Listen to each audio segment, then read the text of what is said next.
नमस्कार, मैं अस्मा खान, प्रवक्ता सूरज प्रसाद राजकीय बालिका इंटर कॉलेज झांसी से आपका इतिहास की कक्षा में स्वागत करती हूँ। तो बच्चों, आज हम पढ़ने जा रहे हैं कक्षा 11 के छठे अध्याय को।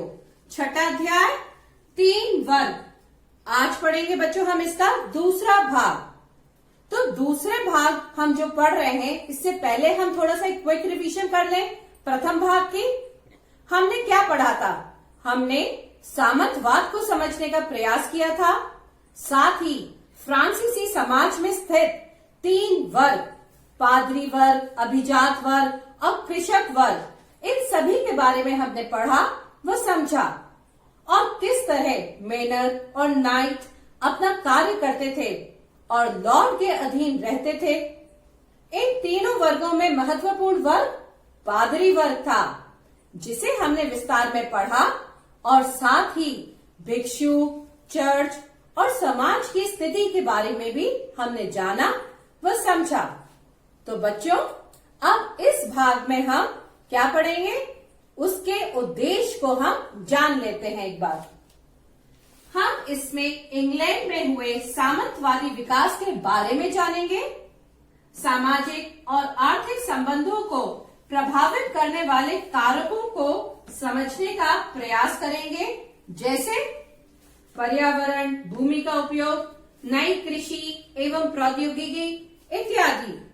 इसी के साथ साथ बच्चों, चौथा वर्ग नए नगर, नगरवासी के बारे में हम समझेंगे, जैसे कैथेड्रल नगर आदि। इन व्यवस्थाओं से जन्मे सामाजिक असंतोष और राजनीतिक परिवर्तनों को भी हम जानने का बच्चों प्रयास करेंगे। तो बच्चों, अब हम बढ़ते हैं अपनी पहली हेडिंग की तरफ।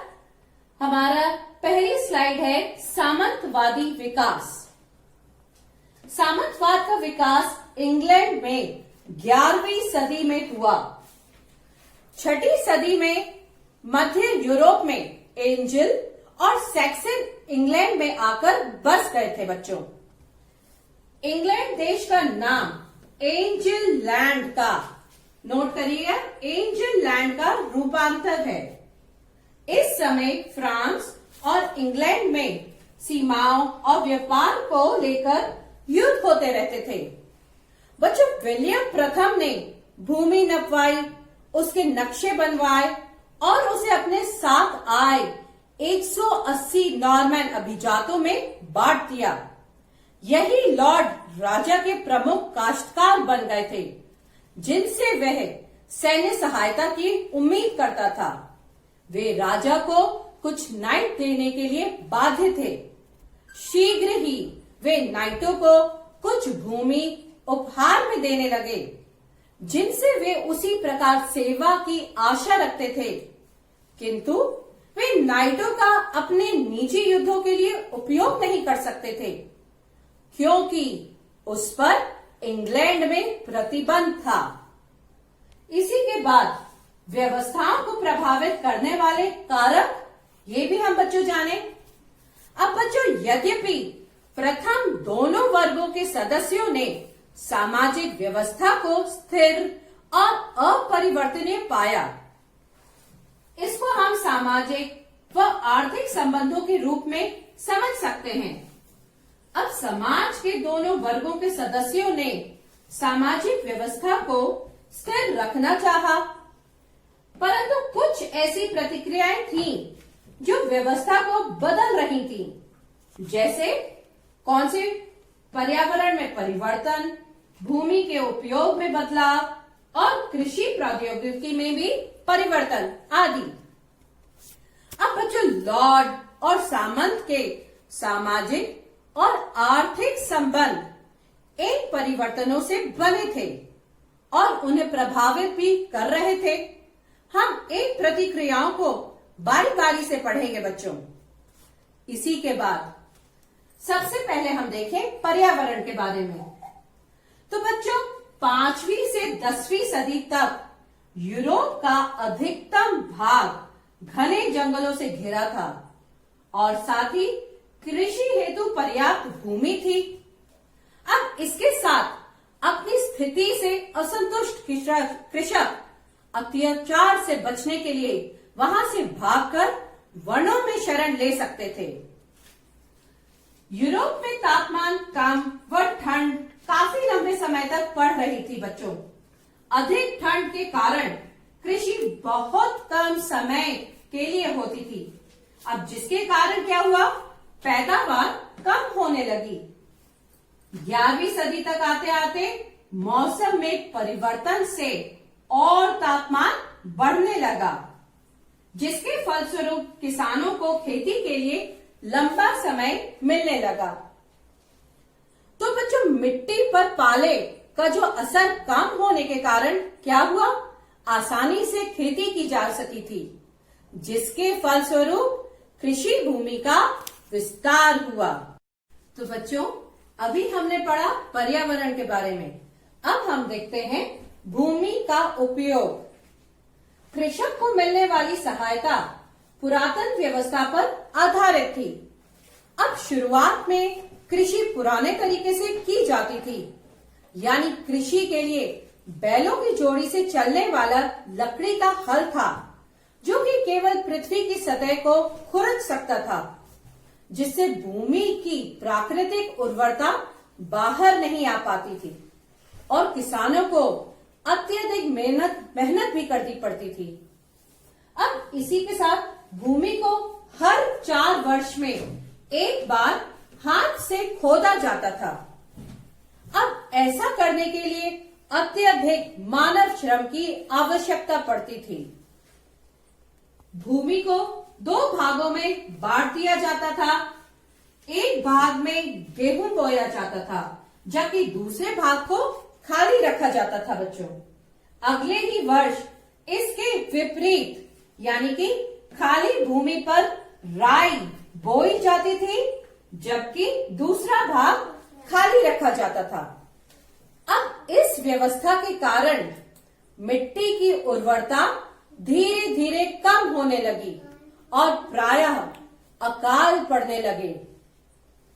अब परिणाम स्वरूप क्या हुआ, अकाल, कुपोषण, भूखमरी से गरीबों के लिए जीवन अत्यंत दुष्कर हो गया बच्चों। लॉर्ड अपनी भूमि की आय में कोई कमी नहीं होने देना चाहते थे। इसके लिए किसानों को मेनरों की जागीर की समस्त भूमि को कृषिगत बनाने के लिए बाध्य होना पड़ता था और इस काम को करने के लिए उन्हें नियमानुसार निर्धारित समय से ज्यादा समय देना पड़ता था। किसान इस अत्याचार को चुपचाप नहीं सह पा रहे थे और किसान इसका खुलकर विरोध भी नहीं कर सकते थे। इसलिए उन्होंने निष्क्रिय प्रतिरोध का सहारा लिया। वो क्या था, वे अपने खेतों पर खेती करने से अधिक समय देने लगे और अपनी मेहनत का अधिकतम भाग अपने लिए रखने लगे, जिससे उनका लॉर्डों से क्या हुआ, विवाद शुरू होने लगे। अब इसी के साथ बच्चों नई कृषि प्रौद्योगिकी के बारे में हम जान लें। कृषि में पुरातन व्यवस्था से नवीन व्यवस्था के परिवर्तन दृष्टिगोचर होते हैं, जैसा कि लकड़ी की जगह लोहे का हल, पशुओं को हलों में जोतने के तरीकों में भी सुधार हुआ। अब लोहे की भारी नोक वाले हल और सांचेदार पटरे का उपयोग होने लगा। ऐसे हल अब मिट्टी को अधिक गहरा खोद सकते थे और पटरे की सहायता से मिट्टी को पलट सकते थे। पशुओं को गले के स्थान पर जो जुआ पहनते हैं पशु, अब क्या किया गया, कंधे पर बांधा जाने लगा, जिससे पशुओं को अधिक शक्ति मिलने लगी। इसी के साथ घोड़े के पैरों पर अब लोहे की नाल लगाई जाने लगी। आज भी होता है बच्चों, जिससे क्या, जिससे उनके खुर सुरक्षित हो गए थे। इसी के साथ जल शक्ति और वायु शक्ति के कारखाने स्थापित हो रहे थे। अब भूमि के उपयोग के तरीके में भारी बदलाव आया, जिसमें क्या हुआ, इन परिवर्तनों में सबसे मुख्य था 2 खेतों वाली व्यवस्था से 3 खेतों वाली व्यवस्था में परिवर्तन। अब बच्चों, इस व्यवस्था में किसान 3 वर्षों में से 2 वर्ष अपने खेत का उपयोग कर सकता था, बशर्ते वह एक फसल शरद ऋतु में और 1.5 वर्ष पश्चात दूसरी फसल बसंत ऋतु में करता था। इसका अर्थ बच्चों ये है कि कृषक अपनी जोतों को 3 फसलों में बांट सकते थे। इसी के बाद इन सुधारों से भूमि में होने वाले उत्पादन में काफी वृद्धि हुई। अब किसान क्या था, प्रत्येक वर्ष 3 खेतों का प्रयोग बदल बदल कर सकते थे।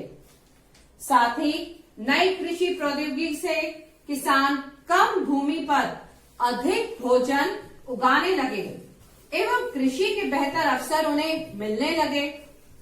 इन सुधारों से व्यक्तिगत संबंध जो कि सामंतवाद पर आधारित थे, अब क्या हो गए, वे कमजोर पड़ने लगे।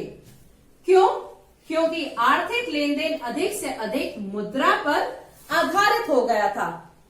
अब बच्चों, लॉर्डों को लगान उनकी सेवाओं के बजाय नकदी में लेना अधिक सुविधाजनक लगने लगा और कृषकों से अपनी फसल व्यापारियों को मुद्रा में अर्थात उन्हें वस्तुओं के बदलने के स्थान पर बेचना शुरू कर दिया, जो पुनः उन वस्तुओं को शहर से बेच देते थे।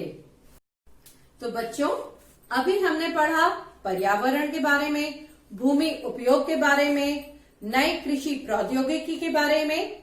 अब हम पढ़ते हैं चौथा वर्ग, नए नगर और नगरवासी के बारे में। इसमें कृषि में विस्तार के साथ साथ उससे संबंधित 3 क्षेत्रों का भी विस्तार हुआ, जैसे जनसंख्या, व्यापार और नगर। अब यूरोप में बढ़ती जनसंख्या और बढ़ते संसाधनों के एवज में लोगों के जीवन में आयु में भी वृद्धि होने लगी, जिसका परिणाम क्या हुआ, 8वीं सदी की तुलना में अब मनुष्य 10 वर्ष अधिक जी सकता था। रोमन साम्राज्य के पतन के पश्चात उसके नगर उजाड़ और तबाह हो गए थे, जिन्हें कृषि विस्तार से बल मिला। परंतु बच्चों, 11वीं सदी से जब कृषि का विस्तार हुआ, वह अधिक जनसंख्या का भार सहने में सक्षम हुई, जिसका परिणाम क्या हुआ, उसका परिणाम स्वरूप नगरों का विकास हुआ। फसल अधिशेष की स्थिति में किसानों को बिक्री केंद्र की आवश्यकता हुई।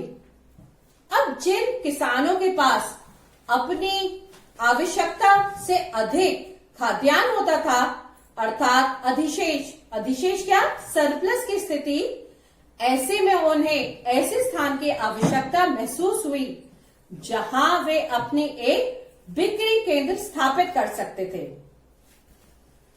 इससे हॉट मेलों को बढ़ावा मिला और छोटे छोटे व्यापारिक केंद्रों का विकास हुआ, जिनमें धीरे धीरे नगरों के लक्षण विकसित होने लगे। बच्चों, अब दूसरे स्थानों पर नगरों का विकास बड़े दुर्ग बिशपों की जागीर और बड़े चर्चों के चारों तरफ होने लगे। अब नगरों में लोग सेवा के स्थान पर क्या करने लगे, लॉर्ड को कर देने लगे।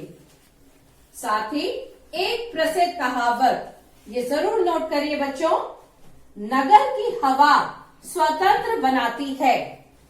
इसका क्या मतलब है? इसका ये मतलब है कि स्वतंत्र होने की इच्छा रखने वाले अनेक कृषिदास भागकर नगरों में छिप जाते थे।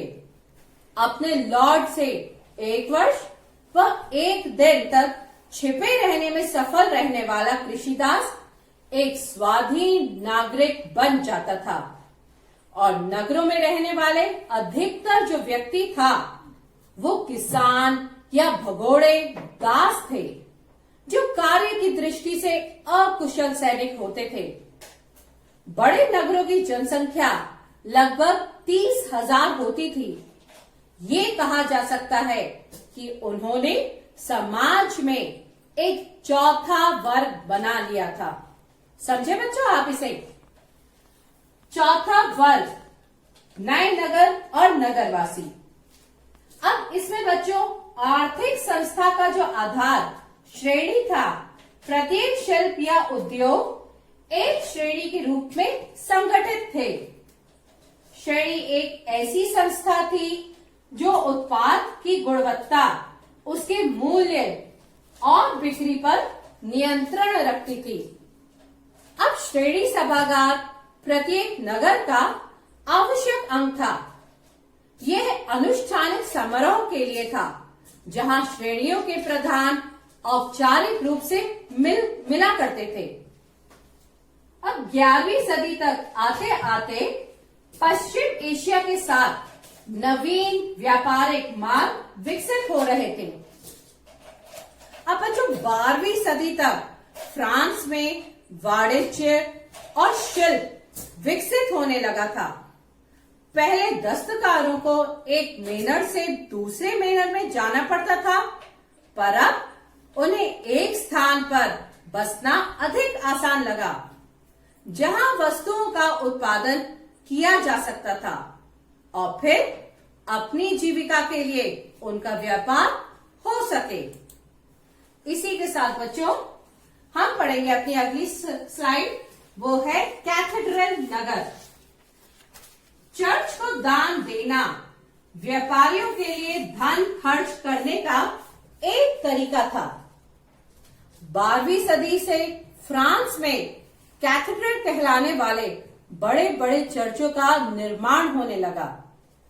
यद्यपि वे मठों के संपत्ति थे, पर लोगों के विभिन्न समूहों ने अपने श्रम, वस्तुओं और धन से उनके निर्माण में सहयोग दिया। कैथेड्रल पत्थर के बने होते थे और उन्हें पूरा करने के कई वर्ष लग जाते थे बच्चों। लंबे समय तक निर्माण के कारण कैथेड्रल के आसपास छोटे छोटे नगर बस गए, जो कि बाद के काल में तीर्थ स्थल के रूप में सामने आए। अब इस प्रकार उनके चारों तरफ जैसे छोटे छोटे नगर विकसित हुए और बाद में एक तीर्थ स्थलों के विकास से ही कैथेड्रल नगरों का विकास होता चला गया। तो बच्चों इसी क्रम में अब हम आगे बढ़ते हैं और देखते हैं अपनी अगली हेडिंग, 14वीं सदी का संकट। अब ये संकट किस प्रकार का बच्चों? इस काल में यूरोप का आर्थिक विकास धीमा पड़ गया। और ऐसा क्यों हुआ? ऐसा 3 कारणों की वजह से हुआ। वे क्या थे? जनसंख्या, व्यापार और नगर। तेज ग्रीष्म ऋतु का स्थान ठंडी ग्रीष्म ऋतु ने ले लिया। ऑस्ट्रेलिया और सर्बिया की चांदी की खानों में उत्पादन में कमी के कारण मुद्रा में भी कमी हुई। ब्यूबोनिक जैसी महामारी का संक्रमण फैल गया। अब 1347 व 1350 के मध्य महामारी से बुरी तरह ये प्रभावित हो गया। इन कारणों के साथ आर्थिक मंदी के जुड़ने से व्यापक समाज विस्थापना हुई। इसके कारण कृषि और उत्पादन के बीच गंभीर असंतुलन उत्पन्न हो गया था। अब ऐसा इसलिए हुआ क्योंकि जनसंख्या में ह्रास के कारण मजदूरों में कमी आई और साथ ही खरीदारी की कमी के कारण कृषि उत्पादों के मूल्यों में भी कमी आई। अब हम देखें सामाजिक असंतोष, ये किस प्रकार का था बच्चों? उपरोक्त कारणों से लॉर्ड की आमदनी बुरी तरह प्रभावित हुई। अब बुरी तरह कैसे प्रभावित हुई ये देखिए। मजदूरों की दरें बढ़ने तथा कृषि संबंधी में गिरावट के अभिजात वर्ग की आमदनी को घटा दिया गया, साथ ही जिसके कारण वे पुरातन व्यवस्था की ओर चल पड़े, जिसके परिणाम क्या हुआ? विद्रोह, हिंसा ने जन्म ले लिया था। तीव्र दमन के बावजूद कृषक विद्रोह की तीव्रता ने ये सुनिश्चित कर दिया कि पुराने सामंती रिश्तों को पुनः लादा नहीं जा सकता था। अब धन अर्थव्यवस्था काफी अधिक विकसित थी, जिसे परिवर्तन नहीं किया जा सकता था, और इसी दमन की वजह से लॉर्ड विद्रोह का दमन करने में असफल रहे। इसके बाद हम देखें राजनीतिक परिवर्तन वे किस प्रकार थे। अब बच्चों, राजनीतिक क्षेत्रों की जब हम बात कर रहे हैं तो इन क्षेत्रों में विकास सामाजिक प्रक्रियाओं के साथ साथ होते रहे। 15वीं और 16वीं सदी में यूरोपीय शासकों ने अपनी सैनिक एवं वित्तीय शक्ति को बढ़ाया। इसी आधार पर नए राजाओं को नए शासक कहा गया। साथ ही शासकों ने अपनी सैन्य और वित्तीय शक्ति को बढ़ाना चाहा। 12वीं और 13वीं सदी में होने वाले सामाजिक परिवर्तन इन राजतंत्रों की सफलता का सर्वाधिक महत्वपूर्ण कारण था। अब बच्चों, जागीरदारी, वैसलेज प्रथा और सामंतशाही, लॉर्डशिप जिसे कहते हैं, ये सभी सामंत प्रथा के मिलने और आर्थिक विकास की धीमी गति से इन शासकों को प्रभावशाली और सामान्य जनों पर अपने नियंत्रण को बढ़ाने का पहला मौका दिया। अब शासकों ने सामंतों से अपनी सेना के लिए कर लेना बंद कर दिया और उसके स्थान पर बंदूकों और बड़ी तोपों से सुसज्जित प्रशिक्षित सेना बनाई, जो पूर्ण रूप से उनके अधीन थी। अब अभिजात वर्ग का विरोध राजाओं को गोली के शक्ति प्रदर्शन के समक्ष टुकड़े टुकड़े हो गया। इसी के साथ बच्चों, जो राजनीतिक परिवर्तन आया था उसमें करों में बढ़ोतरी की गई। अब करों के बढ़ाने से शासकों को पर्याप्त राजस्व प्राप्त हुआ, जिससे वे अब पहले से भी बड़ी सेनाएं रख सकते थे। इस तरह उन्होंने अपनी सीमाओं की रक्षा की और विस्तार को अधिक ध्यान दिया और राज सत्ता में होने वाले आंतरिक विद्रोह को भी दबा दिया। फ्रांस और इंग्लैंड के बाद का इतिहास इन शक्ति संरचनाओं में हो रहे परिवर्तनों से बना था। अब बच्चों, कोई भी कर लगाने से पहले राजा को इस परिषद की सलाह लेनी पड़ती थी। ये आगे चलकर क्या हुआ? पार्लियामेंट के रूप से विकसित हो गया, जिसमें हाउस ऑफ लॉर्ड्स, जिसके सदस्य लॉर्ड और पादरी थे, साथ ही हाउस ऑफ कॉमन्स, जो नगरों व ग्रामीण क्षेत्रों का प्रतिनिधित्व करते थे, ये सभी उसमें शामिल थे। बच्चों, अब हुआ क्या कि चार्ल्स प्रथम ने पार्लियामेंट को बुलाए बिना 11 वर्ष तक शासन किया।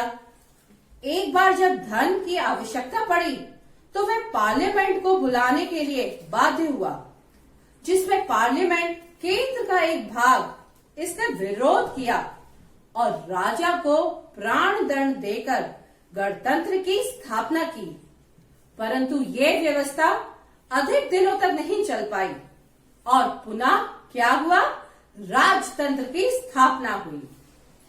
इसी के साथ बच्चों, जैसा कि आपने ये पढ़ ही लिया है, अच्छे से समझ लिया है, तो मैं पहले भी कहती आई हूं, एग्जाम में कोई प्रश्न आएगा तो उस प्रश्न को आपको कैसे करना है, उसकी सही दिशा भी हमें जानना चाहिए।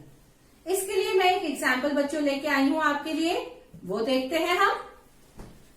जनसंख्या के स्तर में होने वाली लंबी अवधि के परिवर्तनों ने किस प्रकार यूरोप की अर्थव्यवस्था और समाज को प्रभावित किया? अब इसका आंसर किस तरह से बच्चों हम लोग करेंगे, ये देख लें। कृषि में विस्तार के साथ ही उससे संबद्ध 3 क्षेत्र अभी डिस्कस किए थे हम लोग ने। जनसंख्या, व्यापार और नगरों का विस्तार हुआ।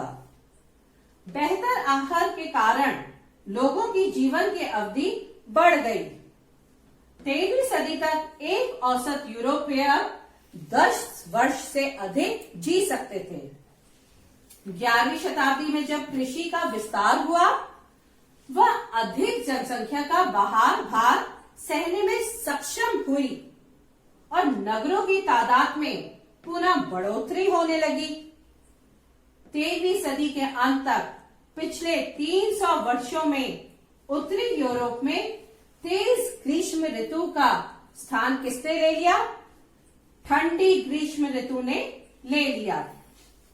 परिणाम स्वरूप पैदावार की अवधि कम हो गई और ऊंची भूमि पर फसल उगाना कठिन हो गया। साथ ही ऑस्ट्रेलिया और सर्बिया की चांदी की खानों के उत्पादन में कमी के कारणों की धातु में कमी आई।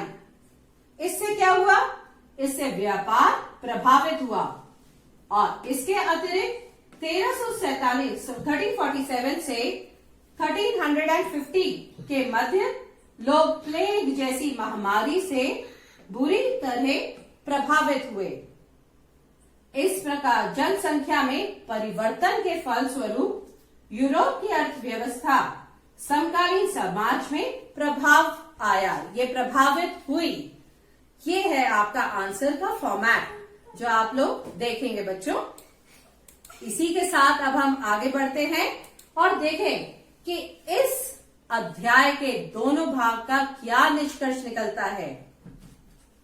अध्याय के इस भाग में हमने ये जाना कि किस तरह सामाजिक आर्थिक कारणों से नवीन व्यवस्था में परिवर्तन आए।